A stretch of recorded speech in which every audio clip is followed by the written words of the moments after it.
Some stories begin with a wedding, others begin with a funeral, but this one begins with both endings happening inside the same heart.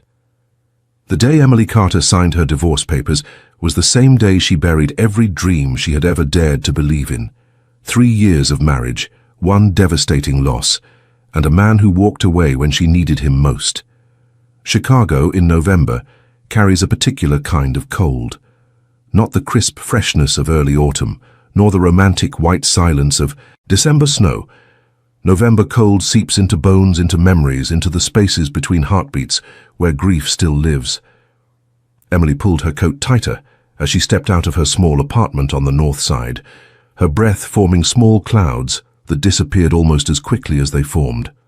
She had learned in the 2 years since her divorce that disappearing was something everything did eventually. Dreams, marriages, children who never got the chance to take their first breath. She walked the familiar 6 blocks to the community center, where she worked as a counselor for families in crisis.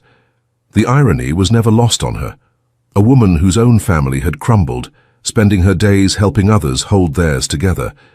But perhaps that was exactly why she was good at it. She understood the weight of loss in a way that could not be taught in any university classroom. She had lived it. She was still living it. The community center occupied an old brick building that had once been a factory. Now its large windows let in grey morning light, and its high ceilings echoed with the voices of children in the after-school program. Emily loved this place. It had become her sanctuary, her purpose, her reason to get out of bed on mornings when the emptiness felt too heavy to carry. Today was supposed to be ordinary. A staff meeting at 9, 3 counseling sessions before lunch, paperwork in the afternoon, maybe a quiet dinner alone, a book, and an early sleep. Emily had become expert at filling her days with enough activity to keep the silence at bay. She had rebuilt her life brick by brick, moment by moment, until she could almost convince herself that she was whole again. But fate has a way of laughing at our carefully constructed plans, and Emily Carter was about to discover that the past never truly stays buried. It simply waits, patient and inevitable, for the moment when it can rise again and change everything. The morning passed without incident. Emily counseled a young mother struggling to balance work and childcare. She met with a teenager whose parents were going through a bitter separation. She ate a sandwich at her desk while reviewing case files. Normal, predictable, safe. It was nearly 4 in the afternoon when the door to her office opened without a knock. Emily looked up, ready to remind whoever it was about professional courtesy, but the words died on her lips when she saw Director Morrison's face. The older woman looked pale, her usual composure replaced by something that resembled barely controlled panic. "Director Morrison," Emily said, rising from her chair. "What is wrong? We need to talk." The director closed the door behind her and leaned against it as if she needed the support. "Emily, I have just received some very concerning news about our funding situation." Emily felt her stomach tighten. The community center operated primarily on grants and donations. They were always 1 fiscal quarter away from potential closure. Is it the Henderson Foundation grant? Did they decide not to renew? No. Director Morrison shook her head slowly. "No, this is something else entirely. Emily, have you heard of the Romano family?" The name meant nothing to Emily. She shook her head. They are one of the most powerful families in Chicago. Old money supposedly from construction and real estate, but everyone knows their real business operates in shadows. The director paused, seeming to choose her words carefully. "They have offered to become our primary benefactor. A donation large enough to fund our operations for the next 10 years. That sounds like wonderful news." Emily did not understand the director's obvious distress. "Why do you seem so worried?" "Because of who is behind the offer." Director Morrison walked to the window, looking out at the grey afternoon sky. "The head of the Romano family specifically requested to meet with you, Emily. He asked for you by name." "Me? But I do not know anyone in that family." "Why would they want to meet with me?" Director Morrison turned to face her, and in her eyes Emily saw something that made her blood run cold. a mixture of fear and pity, and the kind of knowledge that changes everything.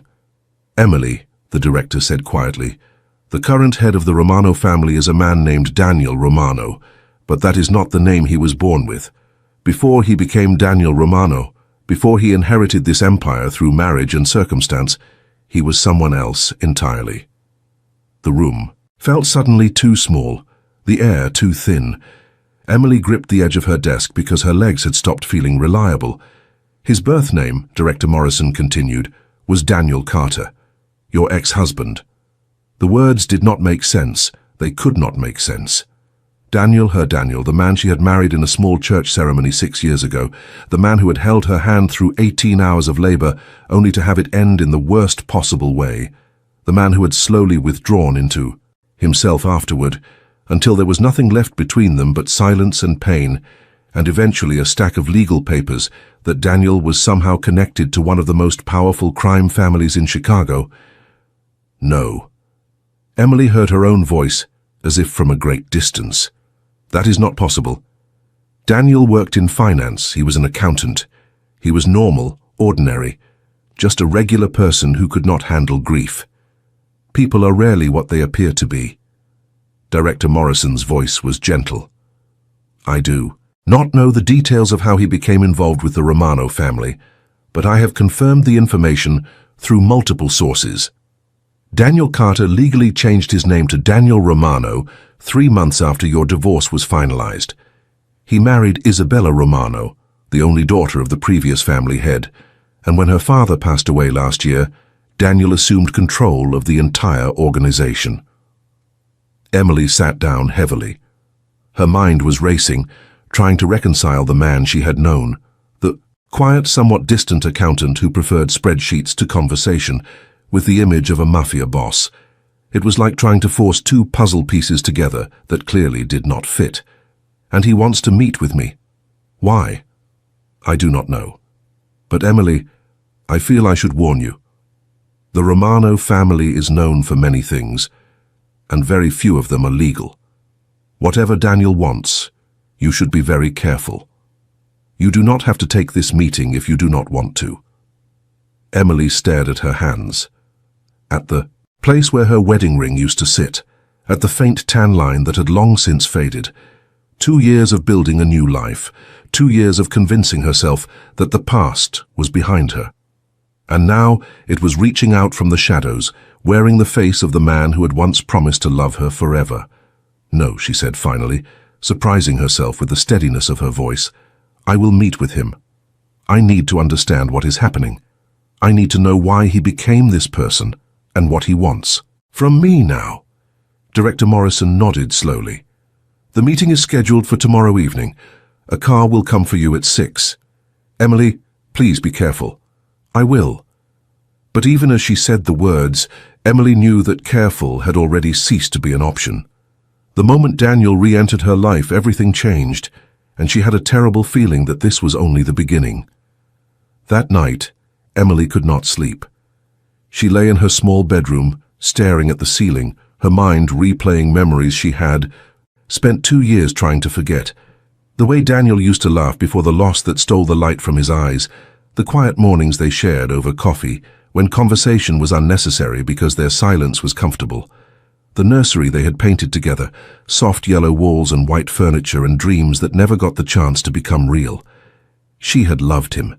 Despite everything that came after, despite the way he retreated into himself when she needed him most, despite the cold distance that grew between them until divorce seemed like the only option, she had loved him with everything she had, and part of her, the part she kept locked away in the deepest chamber of her heart, still did.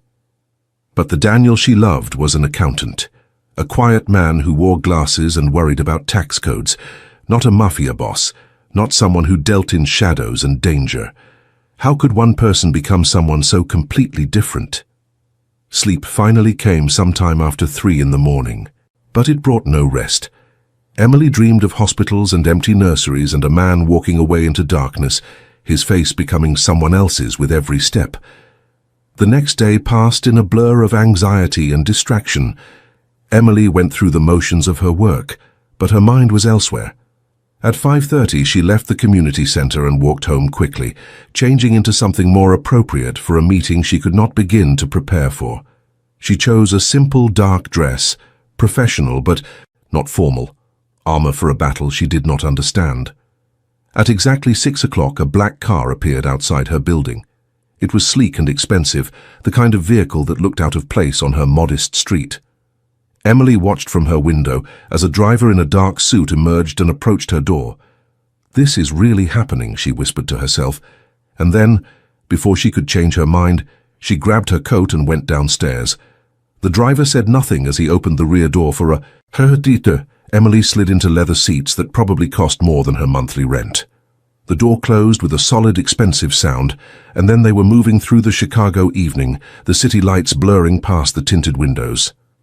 They drove north, into neighborhoods Emily rarely visited.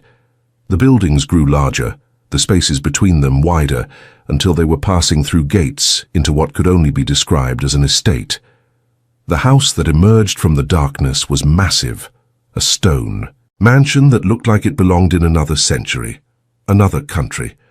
Lights glowed warmly from tall windows, and Emily could see the shapes of gardens even in the November gloom. The car stopped before wide stone steps. The driver opened her door. "Mr. Romano is expecting you," he said. These were the first words he had spoken.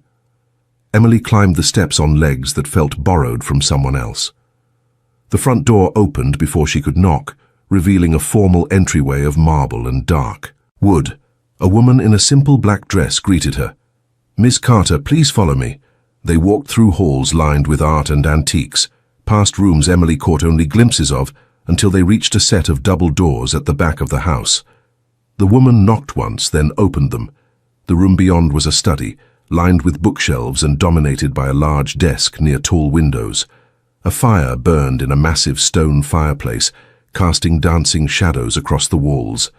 And standing before those windows, silhouetted against the last light of day, was a figure Emily would have recognized anywhere. Even after 2 years, even after everything. Daniel. He turned at the sound of the door closing, and Emily felt her breath catch.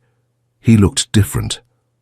Harder somehow, his features more defined, his posture carrying an authority that had never been there before. He wore a dark suit that fit him perfectly, and when his eyes met hers, she saw something in them that was both familiar and completely foreign. "Emily." His voice was the same. Deeper, perhaps, but the same voice that had whispered promises in the dark, that had spoken vows before friends and family, that had gone silent in the face of unbearable loss. "Thank you for coming." She did not know what she had expected. Anger, perhaps. Fear. But what she felt instead was a strange calmness, as if some part of her had always known this moment would come. "I almost did not recognize you," she said. "Daniel Carter, accountant. Now Daniel. Romano, head of a crime family. That is quite a transformation." A ghost of a smile crossed his face. "I suppose it is." "How?" She took a step closer, then stopped herself. "How did this happen? You were the most ordinary person I ever knew. You hated risk. You filed our taxes 3 months early every year because you could not stand the uncertainty of waiting." Daniel moved to a small bar near the fireplace, pouring 2 glasses of something amber. "People change, Emily. Grief changes them. After we lost the baby, after I lost you, I had nothing left to lose. And when you have nothing left to lose, you become capable of things you never imagined." He offered her a glass. She took it, but did not drink. "You left me," she said, the old wound opening despite her best efforts to keep it closed. "When I needed you most, you withdrew. You became a stranger in our own home, and then you just walked away." "I know." He did not look away from her accusation. "I know what I did. I have had 2 years to live with it, to understand the full weight of that failure. I was drowning in my own grief, and instead of reaching for you, I let the current pull me under. By the time I surfaced, it was too late. You were gone, and I was someone else entirely. How did you even end up connected to this family?" Daniel gestured toward 2 chairs near the fire. Emily hesitated, then sat. He took the chair across from her. After the divorce, I was lost.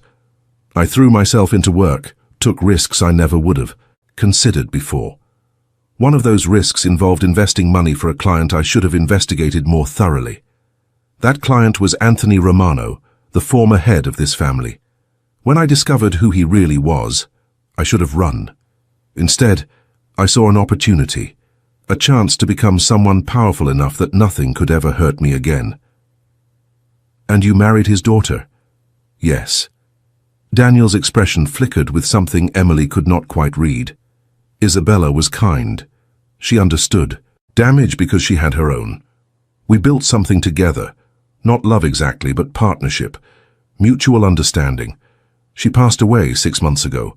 Complications from an illness she had fought for years. I am sorry. The words came automatically, but Emily meant them. Whatever Daniel had become, she knew what loss felt like. When Anthony died last year, the organization came to me. Isabella was too ill to take leadership, and she had no siblings. I was the only option. Daniel took a long drink from his glass. So now I am this. A man I never intended to become, running an empire I never asked for, with more power than I know what to do with. Emily let the silence stretch between them, the fire crackling softly, the weight of revelations settling into the space. Why am I here, Daniel? Why did you ask to meet with me? He set down his glass and leaned forward, his eyes holding hers with an intensity that made her heart race. Because I have spent 2 years trying to forget you, and I have failed. Because every success, every achievement, every bit of power I have accumulated means nothing when I think about how I abandoned you when you needed me most. Because I want to make things right, even if I do not know how. You think funding my community center will make things right? No. Daniel shook his head. The donation is real, and it comes with no conditions. Your center does important work, and I have more money than I could spend in 10 lifetimes. But that is not why I asked you. Here. Then why? Because I want you to know the truth, all of it. Who I am now, what I have done, and what I am trying to become. And then I want to ask you a question. What question? Daniel stood, moving to the window where the night had fully descended, the garden lights creating islands of illumination in the darkness. I want to ask you to give me a chance, not to reconcile, not to pretend the past did not happen, but to start something new, to see if the man I am now might be worthy of the woman you have become. Emily felt the world shift beneath her feet. This was not what she had expected. Not demands or threats or the cold business transaction she had braced herself for. This was something far more complicated, a door opening to a path she could not see the end of. You run a criminal organization, Daniel. Whatever feelings might still exist between us, that is not something I can ignore. I know. And I am not asking you to. He turned back to face her. I am asking you to. Let me show you who I really am. Not the man I was when we were married, and not the reputation that precedes me now. The actual person beneath all of that. The person who still remembers the sound of your laugh, who still thinks about the yellow nursery we never got to use, who still loves you even though he has no right to. The words hit Emily like physical blows. She set down her untouched drink and stood. I need time, she said. This is too much to process in one evening. Take all the time you need. Daniel's voice was gentle. I am not going anywhere. And Emily, whatever you decide, the donation to your center stands. That was never about leveraging your feelings. It was about doing something good with resources that came from less good places. Emily walked to the door, then paused with her hand on the handle. The man I married would never have had the courage to say the things you just said. He would have hidden behind silence and distance and let me fill in the blanks myself. I told you. Daniel's voice carried across the room. People change. Sometimes they have to lose everything before they understand what matters. Emily left without another word, but as the black car carried her back through the Chicago night, she knew that everything had changed. The past she thought she had buried was very much alive, and the future, which had seemed so predictable just 24 hours ago, had become a landscape of impossible possibilities. She did not know what she would decide. She did not know if she could ever trust Daniel again, or if the man he had become was someone she could love. But she knew one thing with absolute certainty. She was no longer the same woman who had signed those divorce papers 2 years ago. She had rebuilt herself from broken pieces, and whatever came next, she would face it with the strength she had earned through surviving the worst. The story of Emily Carter was far from over. In fact, it was just beginning. Check if you are already. Subscribe to this channel. If you are not, take a moment to subscribe now, because stories like this one, stories of impossible love and second chances, and the courage to face the past, are exactly what we create here. You will not want to miss what happens next. 3 weeks passed after that first meeting. 3 weeks of Emily going through her daily routines while carrying a secret that changed the color of everything. She had told no one about Daniel, not her colleagues at the community center, not her sister who called every Sunday, not the therapist she saw twice a month to maintain the emotional equilibrium she had fought so hard to achieve. How could she explain something she barely understood herself? The donation arrived exactly as Daniel had promised, an anonymous gift to the community center large enough to secure their operations for years. Director Morrison had been suspicious but practical. Whatever the source, the money would help families in need. Emily kept her knowledge to herself, watching as new programs were announced and long-delayed repairs finally scheduled, knowing that the man behind it all was someone no one would believe if she told them. Daniel did not contact her directly. No calls, no messages, no mysterious cars appearing outside her apartment. He was giving her the space she had asked for, and Emily found herself both grateful and oddly disappointed. She caught herself checking her phone more often than usual, jumping slightly at unexpected sounds, looking for a face she was not supposed to want to see in crowds. On the 22nd day, she made a decision. She would see him again. Not because she had answers, but because she had questions. Too many questions to ignore. She found his number on a card that had been tucked into her coat pocket that first night, probably by the driver she had barely registered. The conversation was brief. He suggested dinner at a restaurant. She counter-suggested a walk in a public park. They compromised on coffee at a small cafe in a neighborhood where neither of them was likely to be recognized. Daniel was already there when she arrived, seated at a corner table with a clear view of both exits. He stood when he saw her, and Emily noticed how the simple gesture carried an air of old-world courtesy that seemed simultaneously natural and practiced. "You came." He pulled out her chair. "I have questions." I expected nothing less. They ordered coffee and sat in the particular silence of two people who once knew each other completely and now find themselves strangers. Emily studied his face, looking for traces of the man she had married. They were there, beneath the surface confidence and the sharper edges. The same eyes that had looked at her across a crowded room 5 years ago and somehow known. "Tell me about your life now," she said. "Not the organization, your actual daily existence." Daniel wrapped his hands around his coffee cup. He had ordered it black, which surprised her. The Daniel she remembered preferred his coffee sweet enough to be almost undrinkable. "I wake early," he began. "There are always calls to take, decisions to make. The business side of things is more complex than most people imagine. Construction projects, real estate development, legitimate investments. Only about 20% of our operations exist in gray areas, and I am working to reduce even that." Gray areas. Emily raised an eyebrow. "I will not pretend to be something I am not." Daniel's voice was steady. "The organization I inherited has been involved in activities I do not condone. Protection services that crossed into intimidation, loan operations with terms no ethical bank would offer, political influence purchased rather than earned. I have spent the last year trying to transform us into something legitimate. It is slow work. Some of my associates resist the changes, and the ones who resist, they are given choices. They can adapt or they can leave. No one is forced to stay, and no one is harmed for wanting out. Whatever you might have heard about how these families operate, I am trying to do things differently." Emily sipped her coffee, considering his words. "Why should I believe you? You should not based on words alone. Daniel set down his cup and met her eyes directly. That is why I want to show you. Let me take you to some of our projects, the affordable housing development we are building on the south side, the scholarships we fund for first-generation college students, the addiction recovery center we opened last year. See for yourself what we are doing with the resources we have. You are trying to buy redemption. No. Daniel shook his head slowly. There is no buying redemption. I know that. What I am trying to do is use what I have to create something good, to balance the scales, even if they can never be fully balanced. Is that so different from what you do at the community center? Taking broken situations and trying to help them heal.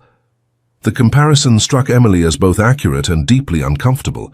She had spent 2 years telling herself that Daniel was the one who failed, the one who could not handle grief, the one who ran away. But sitting across from him now, seeing the weight of responsibility he carried, the genuine attempt at transformation, she wondered if the story was more complicated than she had allowed herself to believe. "What happened to you after the divorce?" she asked. The real story, not the business summary. Daniel was quiet for a long moment. Outside the cafe window, people walked past in the late autumn afternoon, bundled against the cold, absorbed in their own lives and problems. "I fell apart," he said finally. "For about 3 months, I barely functioned. Went to work, came home, stared at walls, lost 15 pounds because eating seemed pointless. And then one day, I was sitting in my apartment with a bottle of something strong, and I realized I had a choice. I could continue, dissolving into nothing, or I could become someone entirely different, someone strong enough to survive. So you chose the Mafia. I chose power." Daniel's voice carried no defensive edge. At the time, I did not think about what that meant in larger terms. I just knew that I had been helpless when it mattered most. Helpless to save our child, helpless to save our marriage, helpless to save myself from my own grief. I never wanted to feel that helpless again. Emily felt something shift in her chest. Not forgiveness exactly, not yet, but understanding. A recognition that grief took people to strange and desperate places, that survival sometimes wore faces no one would recognize. "I blamed you," she said quietly. "For years I blamed you for not being there when I needed you, for leaving me to grieve alone, for giving up on us without a fight. I know. And you were right to blame me. I did all those things, but I never asked what you were going through." Emily heard her own voice crack slightly. "I was so consumed with my own pain that I never really tried to understand yours. Maybe if I had, things would have been different, or maybe they would have been exactly the same." Daniel reached across the table, stopping just short of touching her hand. "We were both drowning, Emily. 2 people drowning cannot save each other. All they can do is survive separately and hope they find their way back to shore. And now, I am standing on solid ground for the first time in years, and I see you, standing on your own shore, and I wonder if there might be a bridge somewhere between us." Emily looked at his hand, so close to hers on the scarred wooden table. She remembered how those hands had held hers during labor, had trembled while signing divorce papers, had probably done things since then that she did not want to imagine. "Show me," she said. "Show me these projects. Show me who you are now." Daniel's face transformed with something that looked dangerously like hope. "When?" "Tomorrow." "Before." "I can change my mind." They finished their coffee in a different kind of silence, not the uncomfortable tension of strangers, but the charged quiet of 2 people standing at the edge of something neither fully understands. When they parted outside the cafe, Daniel did not try to kiss her or even hug her. He simply looked at her with those familiar eyes in that unfamiliar face and said, "Thank you for giving me a chance." Emily walked home through the cold November streets, her mind full of questions she could not answer. She was walking into something dangerous, not the physical danger of criminals and power struggles, though that existed too. Something more personal. The danger of opening a door she had sealed shut, of risking a heart she had only recently learned to protect. But she had not rebuilt her life by playing it safe. She had rebuilt it by facing hard truths and making difficult choices. And whatever Daniel had become, whatever the organization he led represented, she could not make informed decisions without information. Tomorrow she would see for herself, and then, maybe then, she would know what to do next. The morning arrived grey and cold, winter making its first serious threats against autumn. Emily dressed practically in warm layers and sensible shoes, unsure what the day would involve. At exactly 9 o'clock, a car appeared outside her building.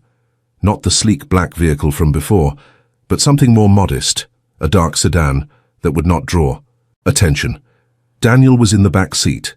He smiled when she climbed in, and Emily noticed he was dressed casually as well, jeans and a sweater that reminded her almost painfully of the man he used to be. "Thank you for coming. I said I would." The first stop was on the south side of Chicago, an area Emily knew only from news reports about crime rates and economic depression. But what she saw when they arrived was not decay. It was construction. Dozens of workers in hard hats moved around a skeleton, of buildings rising from what must have recently been vacant lots. Affordable housing, Daniel explained as they walked through the site, hard hats of their own perched awkwardly on their heads. 300 units when it is finished. Mixed income, so we do not just concentrate poverty in one place. Ground floor retail to bring jobs to the neighborhood. A community center not unlike your own. Emily watched the workers, listened to the foreman calling instructions, felt the energy of something, being built rather than torn down. "This is real," she said half to herself, "as real as anything." Daniel led her to a trailer that served as a site office, where plans were spread across tables and project timelines covered the walls. "We will not make our money back for decades, if ever. But that is not the point. The point is that 300 families will have safe, affordable homes in a neighborhood that has not seen investment in generations." They visited a school next, a charter academy, funded by the Romano Family Foundation, where children in neat uniforms greeted them with curious eyes. Emily watched Daniel interact with the students, saw how his face softened, how he crouched down to speak to them at eye level, how he remembered names from previous visits. "Education is the only reliable path out of poverty," he said as they left. "I did not have to worry about that growing up. My parents were comfortable. I had every advantage, but most kids do not. If I can use my resources to give even a few of them better chances, then maybe all of this will have meant something." The Addiction Recovery Center was the last stop. It occupied a renovated warehouse in a quiet industrial area, and inside, Emily found a facility that rivaled any private treatment center she had ever seen. Comfortable rooms, professional staff, and patients who looked at Daniel not with fear, but with genuine gratitude. "Recovery takes time," Daniel explained. "Most programs give people 30 days and send them back to the same circumstances that led to their addiction. We offer 6 months minimum, plus job training, transitional housing, and ongoing support. Our success rate is 3 times the national average." "How do you fund all this?" "Legitimate investments mostly. Real estate, construction, a few tech startups that have done well. I told you I am working to move the organization entirely into legal operations. These programs are part of that. They give my people something meaningful to do, and they generate goodwill that helps smooth other business dealings." Emily stood in the center of the recovery center's common room, watching patients play cards and talk quietly, and felt her certainties shifting beneath her feet. This was not what she had expected. None of this was what she had expected. "Why did you want me to see this?" she asked. "Because I wanted you to know that I am not a monster." Daniel's voice was low, meant only for her. "Whatever else I may be, whatever necessary, compromises I have made, I'm trying to do good in the world. I'm trying to be someone worth loving." The words hung between them, heavy with implication. "Daniel, I do not know what this is between us. I do not know if there can be anything between us. You are not the man I married, and I am not the woman you left, I know, but I see what you are doing here, and I respect it. Whatever else I feel, I respect this. That is more than I hoped for." Daniel smiled, and for just a moment, he looked like the young accountant who had nervously asked for her number at a friend's party 5 years ago. "Can we have dinner?" Not to pressure you, not to make any decisions. Just two people sharing a meal and seeing if they still know how to talk to each other. Emily hesitated. Every sensible instinct told her to say no, to protect herself, to keep the walls firmly in place. But there was another voice, quieter but insistent, that reminded her how lonely she had been, how the life she had rebuilt, safe and predictable, was also empty of the kind of connection she had once known. "Dinner," she said finally. "But I choose the restaurant. Deal." They had dinner that night at a small Italian place Emily loved, far from the wealthy neighborhoods where Daniel now belonged. They talked about everything and nothing, avoiding the heavy topics by unspoken agreement, simply rediscovering the rhythms of conversation that had once come so naturally. Daniel told stories about his legitimate business dealings, the colorful characters he encountered, the challenges of transformation. Emily shared tales from the community center, the families she helped, the small victories that made the work worthwhile. For a few hours, they were just two people getting to know each other again. Not ex-spouses with painful history, not a counselor and a crime boss, just Emily and Daniel, sharing pasta and red wine, and the careful beginnings of something neither was ready to name. When the evening ended, Daniel walked her to her door but made no move to come in. "Thank you for today," he said, "for keeping an open mind. Thank you for showing me." Emily paused with her keys in her hand. "I do not know where this goes, Daniel. I am not sure I can ever fully trust you again knowing what you have become. I am not asking you to trust me. Not yet. I am asking you to watch me. To let me prove through actions what words can never prove. And if, after time, you decide that I have earned even a small piece of your trust, that will be enough. Good night, Daniel. Good night, Emily." She watched him walk back to his car, watched the taillights disappear into the night. Then she went inside and sat in her dark apartment for a long time, trying to understand what she was feeling. The past was not what she had thought it was. The present was full of impossible complications. And the future, for the first time in 2 years, held something other than carefully managed: solitude. Winter arrived with a vengeance in the weeks that followed. Chicago disappeared under heavy snow, the city transformed into a landscape of white streets and breath that froze before it faded. Emily's life had transformed too, though less visibly. She and Daniel fell into a pattern, not quite dating, not quite friends, but something in between that had no easy name. They met once or twice a week, always in public places, always with the understanding that this was exploration rather than commitment. Sometimes they had dinner. Sometimes they walked through museums or sat in coffee shops or watched the city from the observation deck of tall buildings. They talked about their pasts, their presents, their uncertain hopes for the future. And slowly Emily began to see the man Daniel had become. He was still recognizable, still carried echoes of the quiet accountant she had married. But there was a core of steel in him now that had not existed before. A willingness to make hard decisions, to shoulder responsibilities that would crush lesser people, to live with compromises that had no clean answers. He was more complex than the man she had known, and in some ways more admirable. The transformation that had led him to power had also led him to purpose. He was using his position to make genuine change, and that mattered. But Emily also saw the shadows. Daniel carried a weight that never fully lifted, visible in the way he sometimes stared into middle distance, in the security personnel who were never far away, in the conversations cut short by encrypted phone calls he stepped away to take. His world was dangerous in ways she could only glimpse. People depended on him, but people also wanted to harm him. Every day he walked a line between power and vulnerability. "Do you ever regret it?" Emily asked him one evening as they sat in a quiet corner of a jazz club, the music wrapping around them like warm smoke. Taking over the family, becoming this person? Daniel considered the question with the seriousness he brought to everything. "I regret the circumstances that made it possible.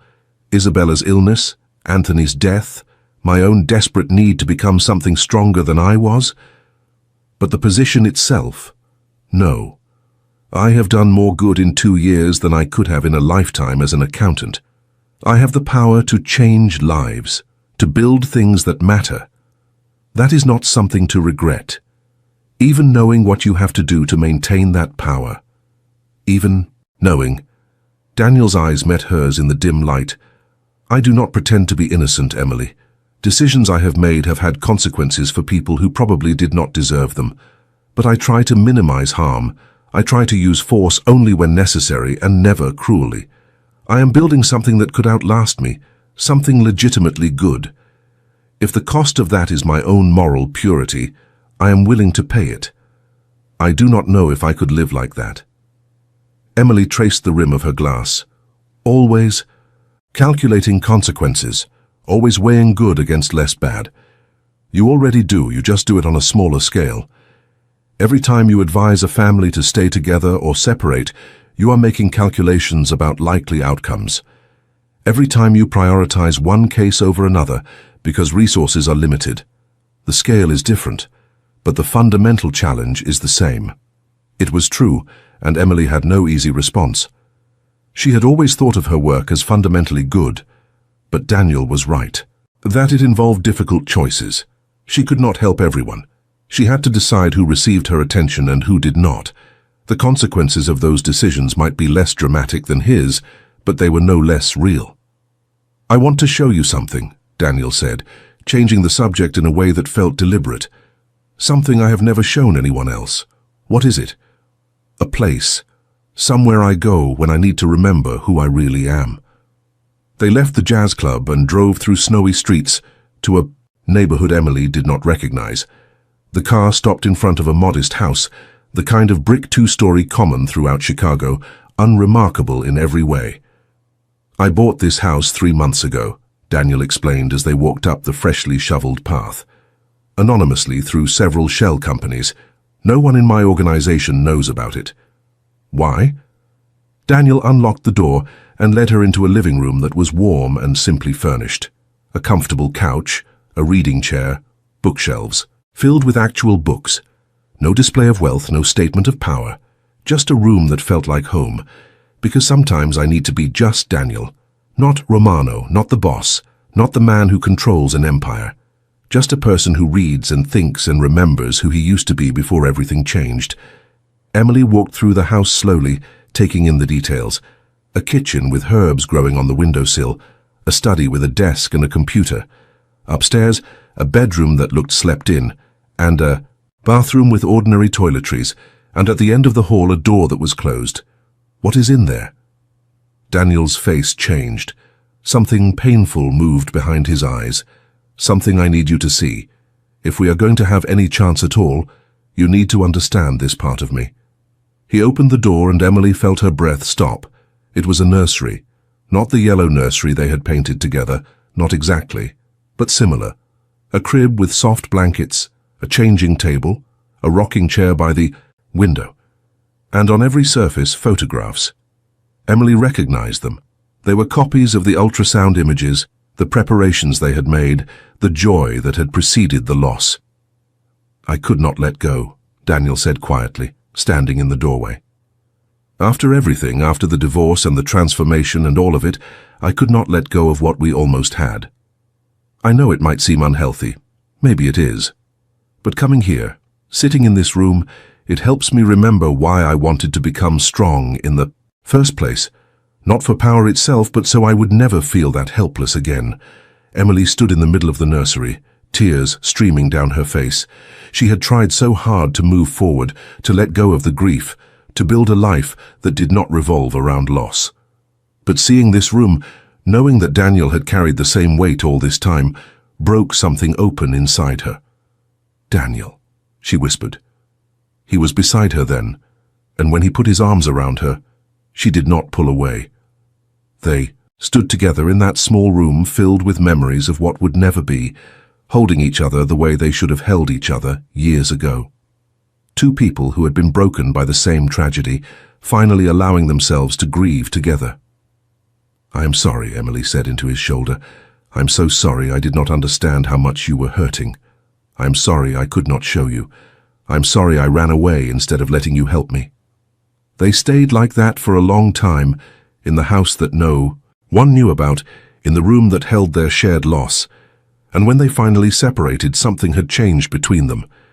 Not forgiveness exactly, not yet, but the beginning of healing. The first tender shoots of connection growing in ground that had been frozen for too long. This is the moment, right here, that will stay with me forever. The moment when I realized that some wounds can only heal when they are shared. If this story is touching your heart, leave a comment right now saying, "I believe in second chances." Let me know that you understand what it means to find hope after loss. They talked through the night in that secret house, really talked in ways they never had during their marriage. About the baby they lost, about their individual grief, about the mistakes they had both made. Daniel told her about the dark months after the divorce, when he had considered ending everything until a chance encounter with Anthony Romano had given him something to live for. Emily told him about the slower healing she had done, the therapy and the work and the gradual rebuilding of a self that could function without him. By the time dawn lightened the windows, something fundamental had shifted. Emily looked at this man she had married and divorced and thought she knew, and she saw him clearly for the first time. Not a villain, not a hero, just a human being who had been through something terrible and had found an unusual way to survive. "What happens now?" she asked. "Whatever you want to happen." Daniel's voice was rough with exhaustion and emotion. "I will not pressure you, I will not demand anything, but I want you to know that I love you. I never stopped loving you, even when I was too broken to show it. And if there is any chance at all that we can build something together, something new that honors what we lost, I will spend the rest of my life trying to deserve it." Emily took his hand, the hand of a man who controlled an empire built in shadows, the hand that had trembled while signing divorce papers, the hand that now reached for her with a vulnerability that no amount of power could protect. "I am not ready to say I love you," she said carefully. "Too much has happened. Too much trust has been broken. But I am willing to try, to see if we can find our way back to each other or forward to something new. I am willing to take that risk." Daniel raised her hand to his lips and kissed it gently. "That is all I ask." Spring came to Chicago like a slow awakening, snow melting into muddy puddles, then drying into the first hints of green. Emily watched the transformation from her office window at the community center, thinking about all the ways her own life had transformed over the winter months. She and Daniel were together now, though what that meant exactly was still being defined. They saw each other regularly, sometimes at his estate, sometimes at her apartment, often at the secret house that had become their private sanctuary. They were learning each other again, discovering who they had become, and whether those new selves could fit together. It was complicated. Emily had not told anyone the full truth about Daniel. Her colleagues at the community center knew she was seeing someone, but they did not know that someone was one of the most powerful men in Chicago's underground economy. Her sister suspected something was being hidden, but Emily deflected with vague explanations about privacy and taking things slow. She was not ashamed of Daniel, but she was not ready for the conversations his identity would require. Daniel, for his part, was working to accelerate the transformation of his organization. He had set a goal of moving entirely to legitimate operations within 3 years, and he was on track to meet it. The shadier elements of the family business were being systematically dismantled, their former participants offered buyouts or positions in legal enterprises. Not everyone was happy about the changes, but Daniel's authority was absolute, and opposition remained underground. It was during one of these transformation meetings that danger finally found them. Emily was at the estate that evening, reading in Daniel's study, while he met with his senior advisors in the room next door. She had become familiar with these evenings, the murmur of serious voices, the occasional raised tone quickly lowered. She did not ask for details about what was discussed. There were parts of Daniel's life she needed to remain ignorant of, both for her own protection and her own conscience. The explosion came without warning. One moment Emily was turning a page, the next she was on the floor, ears ringing, dust and debris falling around her. The window behind her had shattered, and through the chaos she could see flames somewhere in the garden. Emily. Daniel was there, pulling her to her feet, his face cut and bleeding from flying glass. "We have to go. Now." "What happened?" "Later. Move." They ran through the house, which had transformed into a scene from a nightmare. Security personnel were everywhere, shouting into radios, weapons drawn. Emily caught glimpses of other people being evacuated, heard sirens in the distance. Daniel's hand gripped hers tightly, guiding her through corridors she had never seen, downstairs into a basement area, through a door that required multiple codes to open. The room beyond was a bunker, clearly designed for exactly this kind of emergency. Reinforced walls, communication, equipment, supplies. Several of Daniel's closest people were already there, including his head of security, a woman named Karen whose competence Emily had learned to respect. "Report," Daniel said, his voice transformed into something Emily barely recognized. The vulnerability was gone, replaced by cold authority. "Car explosive in the garden," Karen responded, "detonated remotely. 2 of our people were near the vehicle. They did not survive." Emily felt her stomach lurch. 2 people dead. Just like that. Because someone wanted to send Daniel a message, or worse. Do we know who? Working on it. Karen glanced at Emily briefly, then back to Daniel. "But we have a suspected leak.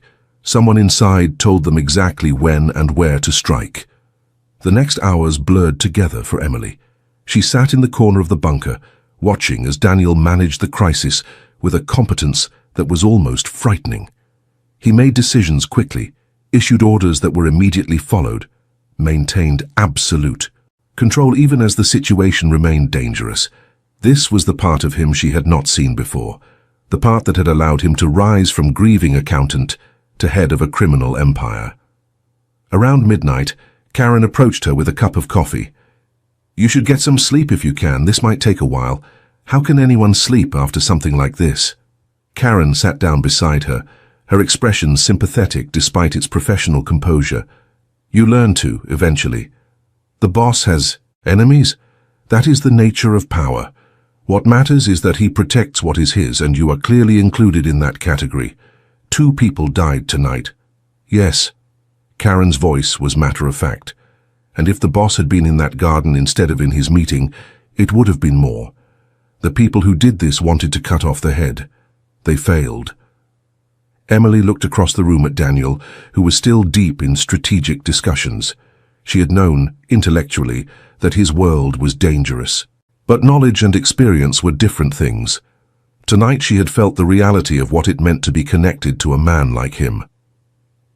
"He is a good man," Karen said quietly. "Better than most people in his position would be. The transformation he is leading, the legitimate future he is building, that is not just strategy. He believes in it. He wants to be someone worthy of the name his children might carry someday." Emily turned to look at her. "You know about us. I know about most things that matter to the organization, and you matter to him more than anything has in a long time. Do not underestimate what that means." It was nearly dawn when Daniel finally came to her. His face was still marked by cuts, though someone had cleaned and bandaged the worst of them. He looked exhausted in a way that went beyond physical tiredness. "We found the leak," he said, sitting down heavily beside her. "One of my financial managers was being blackmailed. His family was threatened. He gave them the information about my schedule. What will happen to him?" Daniel was silent for a moment. In the old days, under Anthony, he would have been killed. His family too, probably, to send a message. But that is not who I am trying to be. His family will be relocated and protected. He will face consequences, but nothing permanent. And the people who threatened him, who planted that explosive, who killed my men tonight, they will be found. They will face justice. Whose justice? Mine. Daniel met her eyes. Directly. "I will not lie to you, Emily. The world I live in does not operate by the rules you are used to. The people who did this cannot simply be handed to the police. They would be released, and they would try again. The only way to ensure safety is to eliminate the threat." "You mean kill them?" I mean remove their ability to ever harm me or mine again." Daniel's voice held no apology. "I understand if this is too much. If this night has shown you that you cannot be part of my world, but I want you to understand my reasoning, even if you cannot accept it." Emily thought about the explosion, the chaos, the bodies of the two security personnel who had died simply for being in the wrong place. She thought about what it would feel like to live with this threat constantly, to know that enemies were always circling, waiting for an opportunity. "I do not know if I can accept it," she said honestly. "But I am not running away. Not tonight. Not without understanding more. That is all I can ask." They sat together in the bunker as the sun rose somewhere beyond the reinforced walls. Emily leaned against Daniel's shoulder, feeling the tension in his body, the weight of responsibility he carried. This was his reality. The power and the danger, the impossible choices, the constant vigilance. And somehow, despite everything, he was still trying to be better than his circumstances demanded. She did not know if she could live in this world permanently. She did not know if love was strong enough to bridge the gap between her life and his, but she knew that walking away now when he needed support most would be a betrayal of everything they had rebuilt. For better or worse, she was in this, and she would see it through wherever it led. The months that followed were a strange mixture of tension and tenderness. Daniel's enemies were systematically dealt with, though Emily deliberately did not ask for details. The estate was rebuilt, security was increased, and the organization's transformation accelerated as Daniel pushed to reach legitimate status faster, driven by a desire to leave the danger behind. Emily moved between two worlds. Her work at the community center continued, helping families navigate crises that seemed almost quaint compared to what she knew about Daniel's life. And she spent increasingly more time in his world, learning its rhythms, getting to know the people who made up his inner circle, understanding the complexities of leading an organization through fundamental change. She also got to know Daniel in ways their marriage had never allowed. The grief that had driven them apart now became a bridge between them. They talked about the child they had lost, not with the painful silence of before, but with the bittersweet acceptance of people who have processed tragedy and emerged on the other side. They visited the secret house regularly, sitting in the nursery that Daniel had created, honoring the memory of what might have been while acknowledging that their futures could not be defined by loss alone. "I want to start a foundation," Emily said one evening as they sat on the porch of the secret house, watching summer fireflies dance in the warm air. A real one, not just a tax shelter, something focused on families who have experienced pregnancy loss and infant death. Support groups, counseling, practical assistance. There is so much stigma around these losses, so much isolation. "Tell me more." Daniel listened as Emily described her vision, asking thoughtful questions, offering suggestions from his experience with the other charitable programs the organization ran. By the end of the evening, they had sketched out a plan, and Daniel had committed the initial funding. "We will name it after the baby," Emily said quietly, "even though we never chose a name. Then we will choose one now." Daniel took her hand.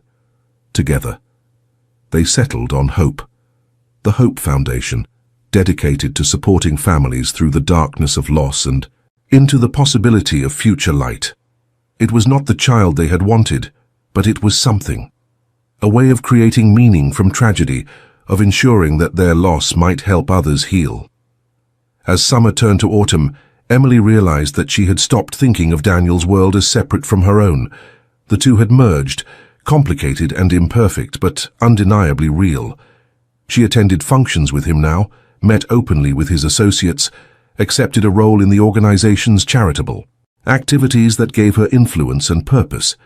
Not everyone was happy about her presence. Some of Daniel's older associates viewed her as an outsider, a distraction, a weakness.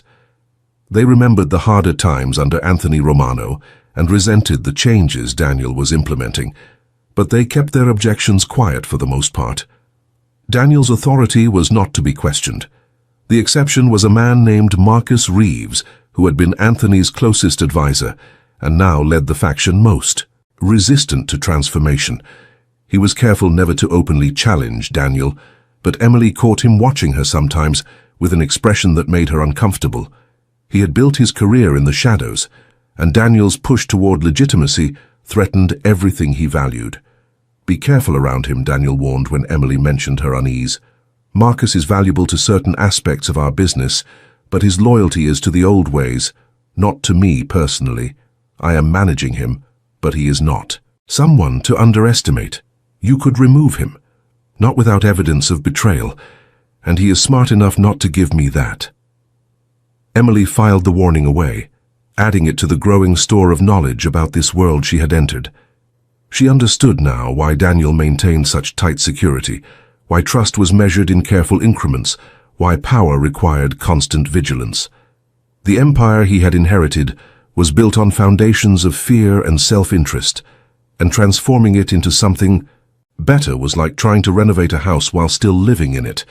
But progress was being made. The legitimate businesses were thriving, the charitable programs were expanding, and more of the organization's activities could withstand public scrutiny. Daniel's 3-year goal was within reach, and for the first time, Emily allowed herself to imagine a future where his power came from creation rather than destruction. That future nearly ended on a cold November night, exactly 1 year after their first meeting. Emily was at her apartment that evening catching up on work. Daniel was at the estate, hosting a meeting of his senior leadership to finalize the next phase of their legitimate transition. They had planned to see each other the following day, to mark the anniversary with dinner at the restaurant, where they had their first meal together after his revelation. The call came at 11 o'clock, not from Daniel, but from Karen. "Emily." Karen's voice was tight with barely controlled urgency. "You need to come to the estate now. What happened?" "Marcus Reeves made his move. He has been working with outside interests, people who want to stop the transformation. They have the estate surrounded. Daniel is holding them off, but the situation is bad." "How bad?" "Bad enough that he asked me to call you, to tell you what might happen, and to tell you something else." "What?" "He said to tell you he loves you, and that whatever happens, the last year with you was the best of his life." Emily was in a car within minutes, driving faster than was safe through dark streets. Her mind was a chaos of fear and desperate hope. She could not lose him. Not now, not after everything they had survived together, not when they were so close to the future they had worked toward. The estate was indeed surrounded when she arrived, police and emergency vehicles blocking every approach. Emily pushed through the chaos, identified herself to the officers in charge, and was eventually allowed past the outer perimeter to where Karen was coordinating the response. "What is the situation?" "Marcus and about 30 men have control of the main house. They have hostages, including several of Daniel's most trusted people. They are demanding that Daniel sign over control of the organization before they will release anyone." "And Daniel?" "He escaped the initial takeover with a small team. They are somewhere on the grounds, probably in one of the secondary buildings. He has been in communication, trying to negotiate, but Marcus is not interested in compromise. What are the police doing?" "Preparing for the possibility that negotiation fails." Karen's face was grim. "If Marcus starts harming hostages, they will breach, and if that happens, a lot of people might die." Emily stood in the cold night air, watching the lights of the estate where her future had almost taken shape. Inside those walls, the man she loved was fighting for his life and the lives of people who depended on him. And there was nothing she could do but wait. Or was there? "Karen," Emily said slowly, "does Marcus know about me? About my relationship with Daniel?" "Of course. Everyone knows." "Then maybe I can help. Maybe I can give him something he wants more than signatures on paper." "You are not suggesting what I think you are suggesting. I am suggesting that I offer myself as a hostage in exchange for the others. Daniel will not sign over control of his organization. We both know that. But if Marcus has me, he has leverage over Daniel that goes beyond business." "Emily, that is insane. Daniel would never agree to it. Then we will not tell him until it is done." Emily met Karen's eyes with a determination that surprised even herself. Daniel has spent a year trying to protect me from his world. Now it is my turn to protect him. Let me do this." The negotiation was brief. Marcus, it turned out, had been hoping for exactly this opportunity, a chance to humiliate Daniel by threatening the woman he loved, to break his resolve in a way that mere business pressure never could. Emily walked into the main house with her hands raised, her heart pounding, her mind focused on the single goal of buying time. The hostages were released one by one as Emily moved deeper into the building. By the time she reached the main hall where Marcus waited, most of Daniel's people were free, streaming out to safety. Only a handful of Marcus's core supporters remained, gathered around their leader like wolves, scenting blood. "The woman who rebuilt Daniel Romano," Marcus said as Emily was brought before him. "I have to admit I did not understand the attraction at first, but now, seeing you here, offering yourself to save others, I begin to see it. You have courage." "And you have miscalculated," Emily replied, her voice steadier than she felt. "Daniel will not give you what you want just because you threaten me. He knows I would rather die than see his work destroyed." "Perhaps." Marcus smiled, but it did not reach his eyes. "But we will see how strong his resolve is when he has to watch you suffer." The hours that followed were the worst of Emily's life. Not because Marcus harmed her physically, though the threat hung constantly in the air, but because she could do nothing but wait, knowing that Daniel was out there somewhere, knowing that he was being forced to make impossible choices, knowing that their future together hung by a thread. Dawn was breaking when the breach finally came, not from the police but from Daniel himself, leading a team that had been quietly positioning themselves throughout the night. The assault was swift, professional, and overwhelming. Within minutes, Marcus and his remaining loyalists were subdued, and Emily found herself in Daniel's arms, both of them trembling with relief and exhaustion. "What were you thinking?" Daniel demanded, his voice cracking. "You could have been killed." "I was thinking that I love you," Emily replied, "and that sometimes love means taking risks." They stood there in the ruined elegance of the main hall, surrounded by the evidence of betrayal and its defeat, holding each other as if the world might tear them apart if they let go. Outside, the sun was rising on a new day, and inside, a new chapter was beginning. The aftermath of Marcus Reeves's attempted takeover changed everything. Daniel's organization emerged from the crisis stronger than before, united by the shared experience of surviving betrayal. The fence-sitters, who had quietly supported the old ways, suddenly found themselves on the wrong side of history. The transformation that Daniel had been pursuing accelerated dramatically as remaining resistance melted away. Within 6 months, the last of the questionable operations were shut down or sold off. The Romano family, as it was still called for historical reasons, became exactly what Daniel had envisioned from the beginning: a legitimate business empire built on construction, real estate, technology, and philanthropy.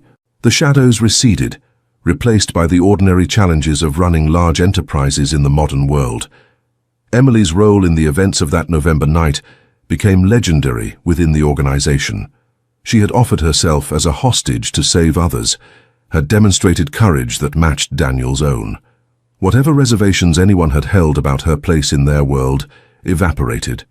She was one of them now, not by marriage or proximity, but by her own actions.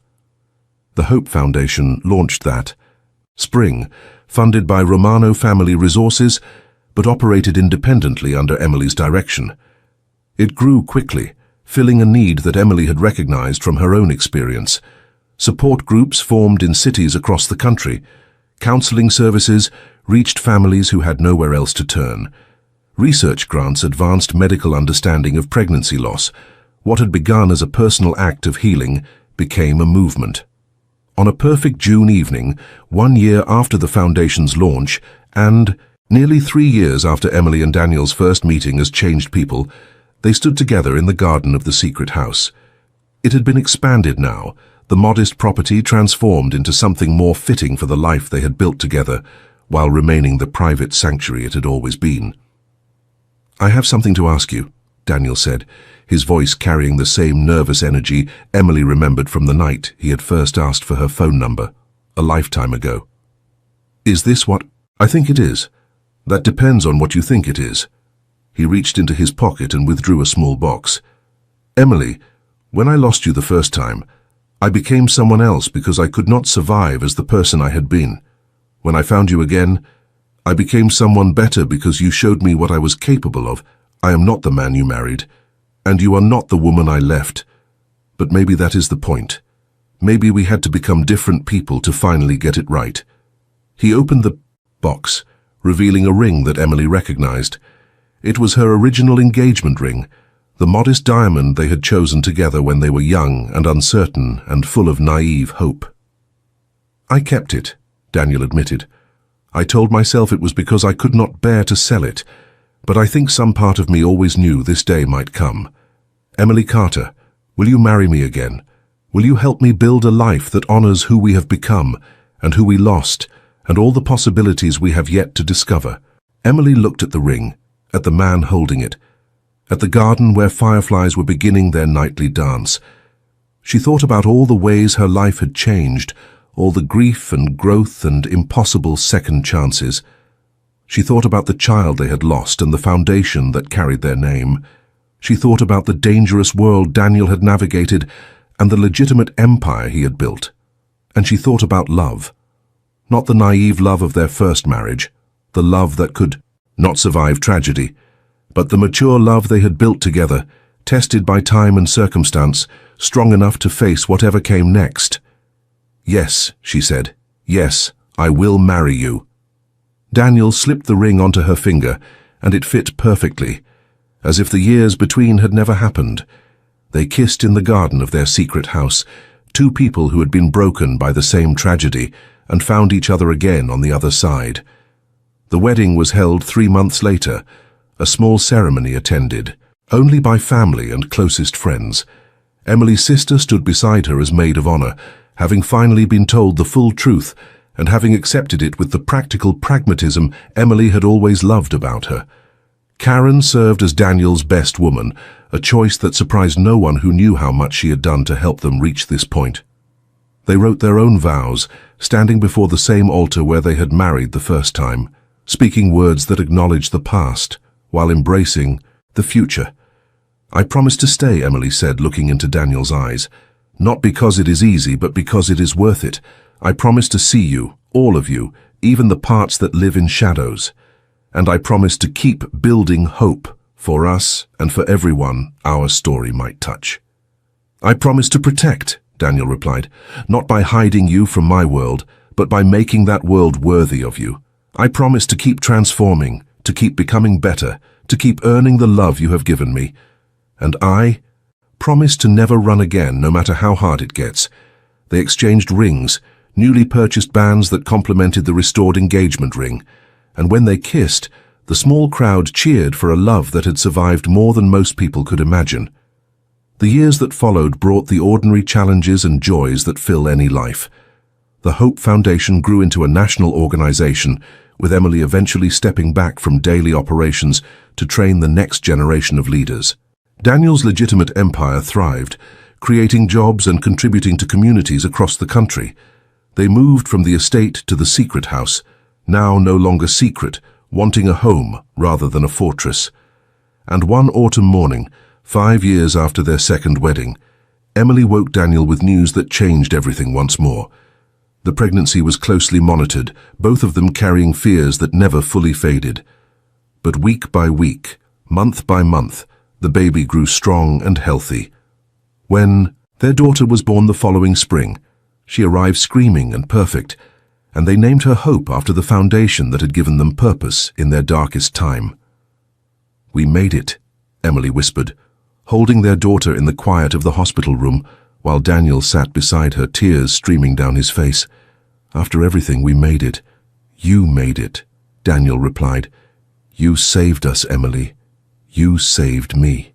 Everything good in my life exists because you were brave enough to give me another chance." "No." Emily smiled, exhausted and radiant and more certain than she had ever been. "We saved each other. That is how it works when love is real. You save each other, over and over again, until saving becomes simply living, until the two of you become one story, told across all the years you have left. They brought hope home to the house that had once been secret, that had become a sanctuary, that was now simply home. The nursery that Daniel had created years ago, preserved through everything, finally welcomed the child it had always been waiting for. And in the quiet moments of those early days, feeding and changing and marveling at the miracle of new life, Emily and Daniel finally understood what their journey had been building toward. Not power, not redemption, not even second chances, though they had needed all of those things along the way. Family. That was what they had been building. A family forged in loss, tempered by transformation, and finally made real by the courage to love again. If you have watched this far, it is because you liked this story. Leave a comment saying I have watched this far so I can get to know you and see who really enjoys the stories here on the channel. Hit that subscribe button if you have not already, because stories like this one, stories of impossible love and second chances and the courage to rebuild, are exactly what we create here. Like this video if it touched your heart, and share it with someone who needs to believe that broken things can be made whole again. Emily Carter Romano stands at the window of her home, watching her daughter play in the garden where fireflies dance on summer evenings. Her husband works in the study behind her, the empire he built now fully legitimate, his power used to create rather than destroy. The Hope Foundation helps thousands of families every year, turning grief into purpose, loss into meaning. Some stories begin with a wedding, others begin with a funeral. But this one began with both endings happening inside the same heart, and it emerged into something neither Emily nor Daniel could have imagined when they signed their divorce papers all those years ago. They lost a child, a marriage, and the people they used to be, and they found in the ruins of all that loss the foundations for something stronger. That is the secret, Emily thinks, as the evening light turns golden and her daughter's laughter carries through the open window. The secret is not that love conquers all. Love does not conquer anything by itself. The secret is that people can change, that grief can become growth, that the worst thing that ever happens to you can lead, through impossible paths, to the best things you never knew to hope for. Divorced after losing their child, she rebuilt her life, unaware her ex was now the mafia boss. That is how the story started, but it is not how the story ends. The story ends here, in a house full of love, with a family built on second chances, and a future bright enough to illuminate even the